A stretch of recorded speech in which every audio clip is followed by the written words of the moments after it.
Deaf smash ಅಂತ first ಏನೋ ಬಂದಿತ್ತು. ಹೌದು. ಸೊ ದುಬೈಲಿ ಇರ್ಬೇಕಾದ್ರೆ ಒಂದು ಕನ್ನಡ ರೀಲ್ಸ್ ಮಾಡಿದ್ದೆ. ಸೊ ಅದನ್ನ ನೋಡಿ ವಿದ್ಯಾ ಮ್ಯಾಮ್ ಮತ್ತೆ ನಮ್ಮ ದಿಲೀಪ್ ಸರ್ ಅವ್ರು ಕಾಲ್ ಮಾಡಿದ್ರು ಹಿಂಗಿದೆ ಅಂತ. ಅಂಡ್ ನನಗೆ ಡೌಟ್, ಫಸ್ಟ್ ಆಫ್ ಆಲ್ ಇಂಡಿಯಾದಿಂದ ದುಬೈ ಕಾಲ್ ಬಂದು ಸೀರಿಯಲ್ ಬಾ ಅಂದ್ರೆ ಯು ಕ್ಯಾನ್ ಟ್ರಸ್ಟ್ ಅಲ್ವಾ, first of all call. So I am like okay ನೋಡೋಣ ಅಂತಾನೆ ಇದ್ದೆ. ಅಗೇನ್ ಮೈ ಫ್ರೆಂಡ್ ಸುದೀಪ್, ಅವನೇನು ಅಂದರೆ he is interested in direction and acting everything. So ಹೋಗಿ ಟ್ರೈ ಮಾಡಿಬಿಡುವ, 1 ವೀಕ್ ಆಫ್ ತಾನೆ, ಜಸ್ಟ್ ಗೋ ಆ್ಯಂಡ್ ಸರಿ 1 ವೀಕ್ ತಾನೆ ಏನಿದೆ, ರಜೆ ತಗೊಂಡು ಆರಾಮಾಗಿ ಬಂದು ನೋಡಿದ್ರೆ ಸ್ವಲ್ಪ ಅದೇ ಮೀಟ್ ಮಾಡಿದೆ. Then I got to know ಇವ್ರನ್ನ ನೋಡಿದ್ದೀನಿ ನಾನು, ದಿಲೀಪ್ ಅವ್ರನ್ನ ತುಂಬ ಮೂವಿಲೆಲ್ಲ ನೋಡಿದ್ದೀನಿ. Like this face I very similar face. So ಅದಾದಮೇಲೆ ಓಕೆ ಎಲ್ಲ ಆಯಿತು. ಸೊ ಸರ್ ಒಂದು ನೆಕ್ಸ್ಟ್ ವೀಕಿಂದ ಶೂಟಿಂಗ್ ಅಂತ. ನಾನು ಬಂದಿರೋದು 1 ವೀಕ್ ಆಫಿಗೆ. ಸೊ ಅಗೇನ್ 1 ವೀಕ್ ಶೂಟಿಂಗ್ ಅಂದರೆ ಕಷ್ಟ. ನಾನು ರಿಸೈನ್ ಬೇರೆ ಮಾಡಿಲ್ಲ job. So I call my company, I told them like ಈ ಥರ ಇದೆ ಸರ್, ಬರೋಕ್ಕಾಗಲ್ಲ 3 ತಿಂಗಳು ಅಂತ. ಎಲ್ಲಿಗೆ ಓಕೆ ಸರ್ ಮಾಡಿ ಅಂತ. ಆಫ್ಟರ್ 3 ಮಂತ್ ಅಗೇನ್ ಸರಿನಾ 3 ಮಂತ್ ಬರೋಕ್ಕಾಗಲ್ಲ.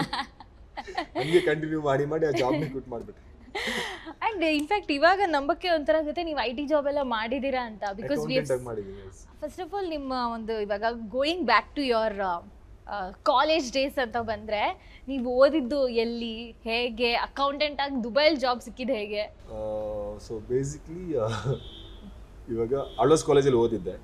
ಸೊ ಆ ಟೈಮಲ್ಲಿ ನನಗೆ ಡ್ಯಾನ್ಸ್ ಅಂದ್ರೆ ಸಿಕ್ಕಾಪಟ್ಟೆ. ಸೊ ನನ್ನ ಏಮ್ ಇದ್ದಿದ್ದು ಬಾಂಬೆಗೆ ಹೋಗ್ಬೇಕು, DID ಆ ಥರ ಡ್ಯಾನ್ಸ್ ಕಾಂಪಿಟೇಷನ್ ಪಾರ್ಟಿಸಿಪೇಟ್ ಮಾಡಬೇಕು. ಸೊ ಆ ಥರನೇ ಒಂದು ಏಮ್ ಇತ್ತು. ಬಟ್ ಎಜುಕೇಷನ್ ಇಂಪಾರ್ಟೆಂಟ್ ಅನ್ನೋದು ಅದು ಒಂದು ಕಡೆ. ಸೊ ಡಿಗ್ರಿ ಆಯಿತು, ಮಾಸ್ಟರ್ ಆಯಿತು. ದೆನ್ ಅಗೇನ್ ಕ್ಯಾಂಪಸ್ ಸೆಲೆಕ್ಷನ್ ಅಂತ ಬಂದಾಗ ಎಲ್ಲ ಇಂಟರ್ವ್ಯೂ ಹೋಗ್ತಾ ಇದ್ರು. ಸೊ ನನ್ನ ಹತ್ರ ಪಾಸ್ಪೋರ್ಟ್ ಇರಲಿಲ್ಲ.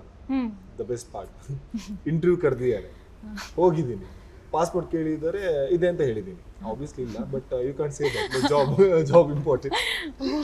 ನಾನಂದ್ರೆ ಇದೆ ಸರ್, ಎಲ್ಲ ಇದೆ. ಓಕೆ ಡನ್ ಹೇಳ್ಕೊಂಡು ಫಸ್ಟ್ ಇಂಟರ್ವ್ಯೂ ಆಯಿತು. ಓಕೆ ನಾನು ಅನ್ಕೊಂಡು ಸೆಕೆಂಡ್ ಇಂಟರ್ವ್ಯೂ ಸೆಲೆಕ್ಟ್ ಆಗಲ್ಲ, ಯಾಕಂದ್ರೆ ನಾವು ಅಷ್ಟೊಂದು. ಸೊ ಆ ಇಂಟರ್ವ್ಯೂ ಕೊಟ್ಟು ಬೇರೆ ಇಂಟರ್ವ್ಯೂ ಹೋದೆ. ಮತ್ತೆ ಕಾಲ್ ಬಂತು, ಸರ್ ನೀವು ಸೆಕೆಂಡ್ ರೌಂಡ್ ಸೆಲೆಕ್ಟ್ ಆಗಿದ್ದೀರಂತ. ಸರ್ ಸೆಲೆಕ್ಟ್ ಆಗಿದ್ದೀನಿ ಸರ್, ಬಂದಿ ಸರ್ ಒಂದು 10 ನಿಮಿಷ ಅನ್ಕೊಂಡು ಮತ್ತೆ ಹೋಗಿ ಇನ್ನೊಂದು ಇಂಟರ್ವ್ಯೂ ಕೊಟ್ಟೆ. ಈ ಇಂಟರ್ವ್ಯೂ ಹೋಯ್ತು ಅಂತ ಮತ್ತೆ ಬೇರೆ ಕಡೆ ಹೋದೆ. ಮತ್ತೆ ಸರ್ ನಿಜವಾಗ್ಲೂ ಸೆಲೆಕ್ಟ್ ಆಗಿದೆ. ಫೈನಲ್ ಇಂಟರ್ವ್ಯೂ ಆಯಿತು. ಅವ್ರು ಫೈನಲ್ ಆಗಿ ನೀನು ಸೆಲೆಕ್ಟ್ ಆಗಿದೆ ಅನ್ನೋರು ನನಗೆ ಕಾನ್ಫಿಡೆನ್ಸ್ ಇಲ್ಲ, ನಾನು ಸೆಲೆಕ್ಟ್ ಆಗಿದ್ದೀನಿ ಅಂತ. ಸೊ ಅದೆಲ್ಲ ಆಯಿತು. ಸೆಲೆಕ್ಟ್ ಆದಮೇಲೆ ಪಾಸ್ಪೋರ್ಟ್ ಹಿಂಗೆ ಹೇಳಿದ್ರಿ, ಪಾಸ್ಪೋರ್ಟ್ ಇನ್ನೂ ಆಗಬೇಕು ಅಂತ. ಅಪ್ಲೈ ಮಾಡಿಲ್ಲ.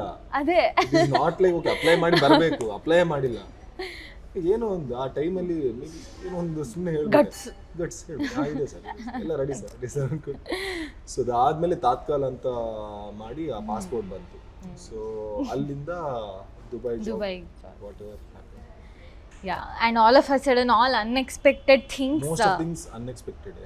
ಯಾವತ್ತು ಪ್ಲಾನ್ ಹಾಕಿರೋ ಓಕೆ ನಾನು ಹಿಂಗೆ ಹೋಗ್ಬೇಕು, ಹಿಂಗೆ ಮಾಡಬೇಕು ಅಂತ. ಬಟ್ ಒಂದು ಏಮ್ ಇತ್ತು, ಡ್ಯಾನ್ಸಿಂಗ್ ಫೀಲ್ಡಲ್ಲಿ ಹೋಗ್ಬೇಕು ಅಂತ. ಬಟ್ ಈ ಥರ ಬಂದು ಇವಾಗ ಆ ಫೀಲ್ಡಲ್ಲೂ ಇದ್ದೀನಿ.